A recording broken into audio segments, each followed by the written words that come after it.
let's get to the medical sector. Resident doctors across Nigeria say they're going to go on a total indefinite, and I think it's TICS, total indefinite and comprehensive strike on Monday, January the 12th, following the directive of the National Association of Resident Doctors. And we had the head of NARD on the Arise News channel not too long ago. So here's what we're looking at.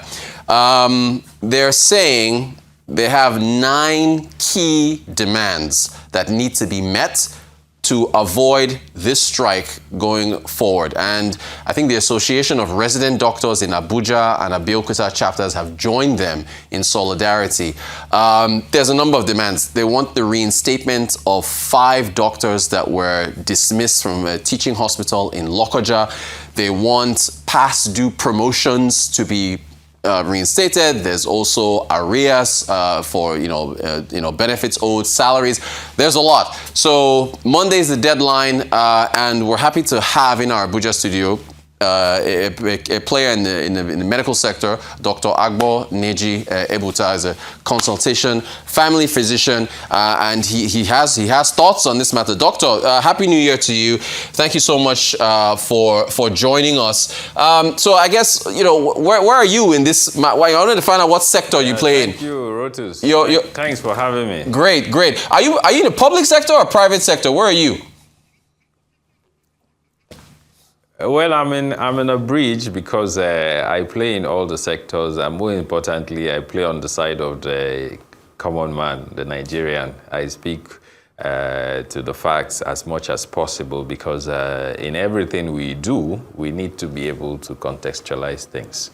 All right, so perfect. Doctor, the first thing I want you to touch on is you are in essential services as a medical doctor. So are every medical professional that's in here because they attend to emergencies. There's been an ongoing debate, of course, as to whether or not workers in essential services can go on strike. Presidency has weighed in on this, as to whether or not if you're going on strike, you won't get paid, so on and so forth. Where do you stand on that? Can essential workers, and in this case, the medical profession that is key to whether somebody lives or dies, can they go on strike?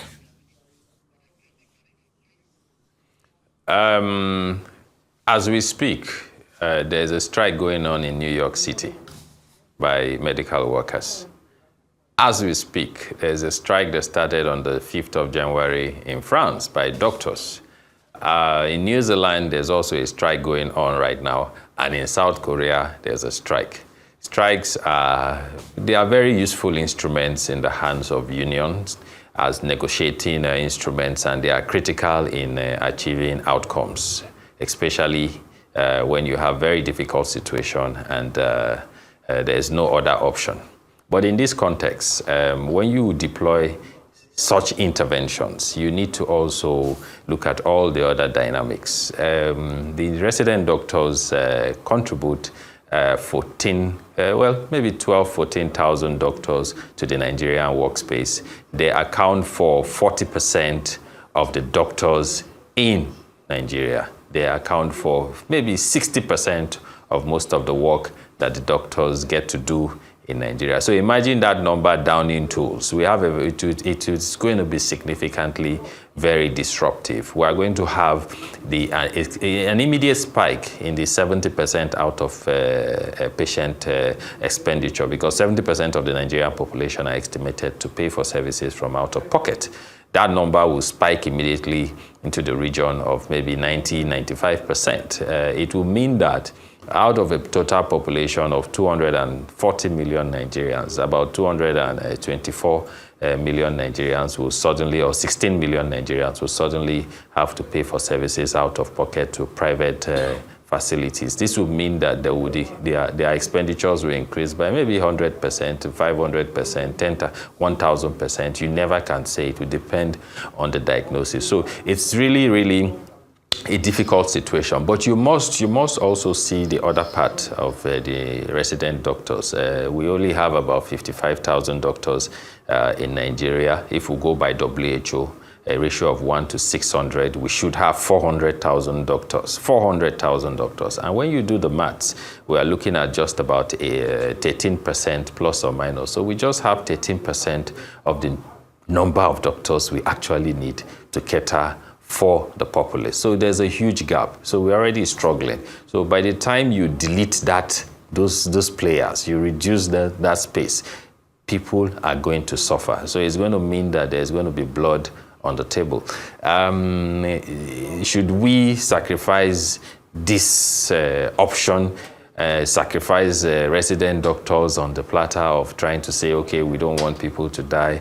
Yes, I mean, not necessarily, but I feel that if you look critically at the data between the time when the last MOU was signed, which was sometime in the last part, on the 29th of November, when the strike was called off, they were given an agreement of 2 weeks, 3 weeks, 4 weeks, as the case may be, but we just have about 4 weeks later, and because some signs were not seen, apparently, a salvo was fired and they are threatening back. I think that space between the last strike and the proposed second one should have been elasticized. We should have had more time to look at things dispassionately, taking into consideration the nuances, the challenges that are associated with some of the interventions that are being put in place, which you pointed out.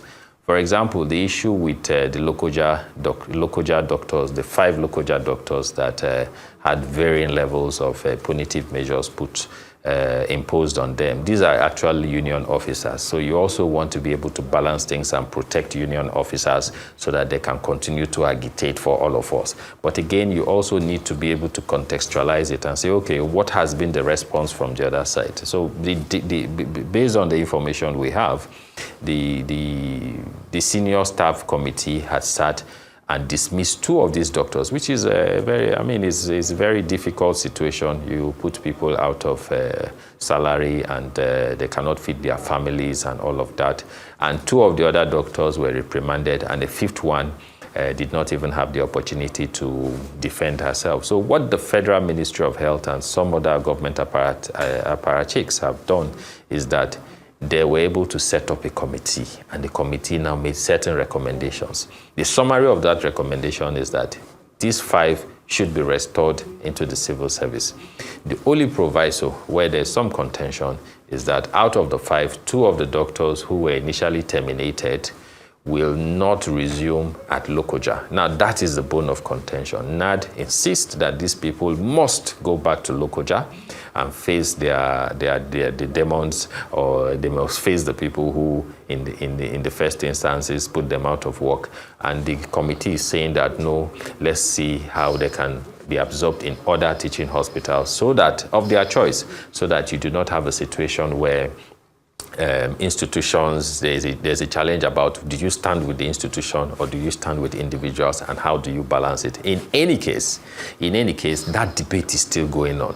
So, but you must understand that it is not as if the other side, that is government, has not offered something. Government has said, look, we're going to resolve this issue and this is what we propose. So if that proposal has not flown, if that proposal has not been implemented, what you can then go on to do is that instead of maybe, say, putting 216 million Nigerians at risk, because even if it's one day you're on strike, things can happen. People can die.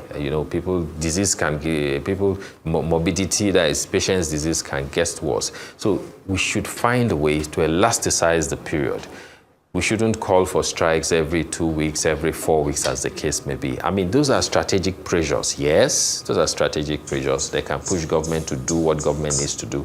But in as much as we need to get government to do what government needs to do, you need to also understand that there are people, lives are on the table, and that has to be taken into consideration. So those are the considerations. But government has looked at most of these things, and government is responding to a lot of them.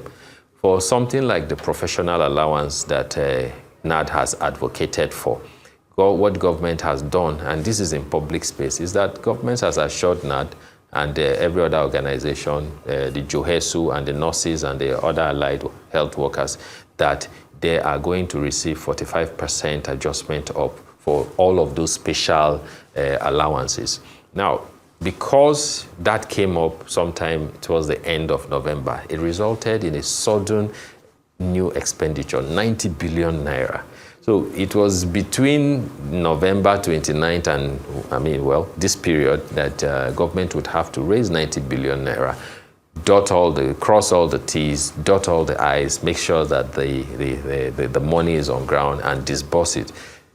The information that is available to us is very clear that process is on and it's supposed to be concluded very soon. And of course, all of our colleagues, including other healthcare workers, will smile. So if we were to advance quickly to a strike action, it would to a large extent, it would not take into consideration that the wheels of government grind very structurally. Yes, we want the wheel to really grind faster, but of course we know there's a proverb that says that if you want to go fast, yes, you can go all by yourself, but if you want to go far, you need to go with people. You need to go with the group. And that brings me to the point of what you call the collective bargaining agreement. So collective bargaining is basically a new strategy, quite an innovative one that has been introduced by the new team the government is using to manage crisis in this sector. And what they've done is that in the past, for example, in 2009, non-doctors, the health workers who belong to the non-doctors group, were able to get an agreement from government. And the agreement was basically to put their salaries at par with doctors. And that is what you call the parity agreement. But a few years later, doctors were like, no, we've always had a difference, a relativity in our salary, and we need that to be restored because that is the practice that retains the competition globally, and that puts Nigeria in good standing with what is the global practice. But that agreement, those agreements are exclusively, they cannot be implemented pari passu. They are both exclusive. So you need to find a way to harmonize them. And in harmonizing them, the Federal Ministry of Health may not be able to do that. You need the Salary and Wages Commission. Even when you resolve that, you would need to go to the Budget Office. In any case, the Salary and Wages Commission has said, look, we need to find a way to work with government and other partners to basically identify the job skills associated with some of these things so that we can put it in proper perspective. So the collective bargaining agreement structure brings all of these partners together so that whatever is given to A, the doctors, the nurses know, and they agree. And the doctors agree whatever is given to the other partners as the case may be. This allows everybody to be on the same table so that you don't give somebody one thing and the other person is not aware and goes on strike because he believes or she believes you've given too much to this person. So the collective bargaining is a structure that has a conglomeration of several people, the SGF, the Ministry of Health, the Ministry of Labor, the various organizations, JOHESU, the nurses organizations, NAN, and of course the Nigerian Medical Associations. Now you need to now take into consideration all of the opinions of these people so that you can come out with, for the first time, a comprehensive MOU that takes into consideration all the parties involved and immunizes that agreement against future strike action so that we can start striking for other things instead of just remunerations that are competitive. Dr. Ebuta, it just shows how complex this issue is, all the matters that are involved. Thank you so much for I really wanted to just let you just fly and lay everything down for everybody so that we understand. And it's good to know that the government is working to try to resolve this. Dr. Ebuta, we're out of time. Do you think that this will be resolved before Monday? Just say yes or no. We're out of time. Yes or no? Do you think the strike can be avoided on Monday?